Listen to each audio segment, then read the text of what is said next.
লকেটের মাধ্যমে নিজের বোন সুরূপা ওরফে পরমাকে খুঁজে পেল সুদীপা। হ্যাঁ বন্ধুরা, এমনটাই দেখতে পাবো আমরা অনুরাগের ছোঁয়া ধারাবাহিকের আগামী পর্বগুলোতে। পালিত বাবাকে হারিয়ে আদিত্যর হাত ধরেই শহরে আসে সুদীপা। তার বাবার স্বপ্ন পূরণ করতে, তার নিজের স্বপ্ন সফল করার জন্যই সমস্ত কষ্ট মনের মধ্যে চেপে রেখেই শহরের কলেজে পড়ার জন্যই চলে আসে সুদীপা। আদিত্যর সাথে এসেই আদিত্যের বাড়িতেই সুরূপা ওরফে পরমাকে দেখতে পায়। আদিত্য পরমাকে জানায় শঙ্কর মিত্র মারা যাওয়ার ফলে সুদীপা একা হয়ে যায়, যার কারণে সুদীপাকে আমি এখানে নিয়ে এসেছি। পরমা তখন বলে আজ থেকে ও আমার সাথেই থাকবে, আমার বোন হয়ে। এই বলেই নিজের অজান্তেই নিজের আপন বোনকেই জড়িয়ে নেয় পরমা।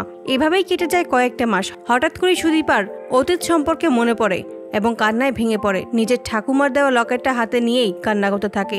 ঠিক সেই মুহূর্তেই পরমা সুদীপার কাছে আসে। সুদীপার হাতে তারই মতো একটা লকেট দেখতে পেয়ে চমকে যায়। সুদীপার কাছে এসে জিজ্ঞেস করে, তুমি এই লকেট কোথায় পেলে? সুদীপা তখন পরমাকে সমস্ত কিছুই খুলে বলে। এতে করে পরমা বুঝতে পারে যে এটা আর অন্য কেউ নয়, এটা তারই নিজের আপন বোন সুদীপা।